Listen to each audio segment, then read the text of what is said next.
Hello, my name is Michael Vane, and I'm an artist and author in Virginia, and not a member of the deep state. Welcome to my channel. In this episode, I'd like to talk about inspirations for novels and how they come to be, particularly for me in my first novel. I think at the heart of every work of fiction is an inspiration, an idea that's compelling enough to stay with the author and make them write an entire story around it.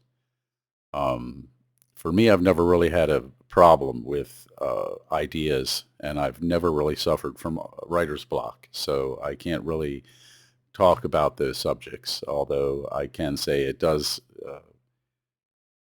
better to write these ideas down when you get them as soon as possible so that they're fresh in your mind. And prior to computers, that's why a lot of authors had carried notebooks or kept a book next to their bed in case they had a dream or something they needed to write down. These days, I just fire up the computer and create a word processor document for it. Um, but in my 20s, I was working at a factory past Reisterstown, Maryland, that made vinyl flooring and tar paper and other paper products for construction. And the setting itself would have fit very nicely into a Stephen King story because it was very gloomy and parts of it were very old. And it had water sluiceways that ran paper pulp through it. And but it was an interesting job. I was a quality control technician, and I enjoyed my work there. The downside was that you worked a swing shift of long shifts, so you worked a 4-day a week, and then or 5 days depending, and then you would switch over from first shift to second to third, and then back to first. And on one particular at the end of one particular day, I was driving home, and this trip was over an hour each way for me because I lived in Glen Burnie at the time. And during the trip, which was early in the morning, I'd come off of a third shift, and during the drive home, I was just so exhausted that I fell asleep at the wheel for a moment. And the car drifted onto the shoulder and made a noise and immediately woke me up. And the road that I was on was under construction at the time. This was, I believe, Route 100, and it ended in a series of barricades on both sides of the highway. So 4 lanes in either direction just stopped. And right before that happened, there was one single exit ramp that you could take to get off the road. And as I crossed the lanes and went onto the exit ramp, I thought to myself that it was good that I had managed to wake up because otherwise I would have found out what it felt like to go through that barrier. And then the what if part of my mind spoke up and said, but what if you didn't?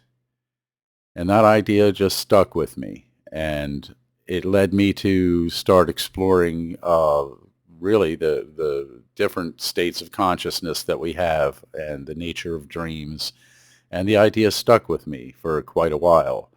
I made some notes about it, and it basically stayed in that form for a number of years until I finally dug it out. I had made a number of attempts at writing before, mainly with short stories, but this was the first idea that had, um, and it too started out as an idea for a short story, but the more I thought about it and the more research I did, the longer the manuscript became or the notes for it. And then um, I became inspired to attempt my first full-length novel. Um, in fact, I was 100 pages into the actual story before I decided I needed an outline to keep my ideas in order. Um, so I pretty much transformed from a pantser to a plotter in the course of one afternoon, and took some time to organize a manuscript and eventually managed to hammer out a first draft. Um, right around that time, near the completion of that, I suffered a severe automobile accident in 2002, which I have gone into a little bit before. And during the recovery period from that, once I was able to function to some degree, I took that manuscript and began the editing process and rewriting. This took a number of attempts until finally I had a finalized version and created a cover for it myself. And this is it, Highway Hypnosis. So falling asleep at the wheel of my car eventually led to a tale about a character who has a similar incident, but when he wakes up, he's on a road he doesn't recognize. Um, and since then, I've become a fan of writing stories of strange events and alternate dimensions and all kinds of other things. So if that sounds interesting to you, please look me up on Amazon and check out the book and see if that's something that you would enjoy reading. I hope you do. Um, my best advice for anyone out there is if you get a strange idea, something that just grips you, make sure you write it down, keep it somewhere, because you never know. And so until next time, keep writing. Have a nice day.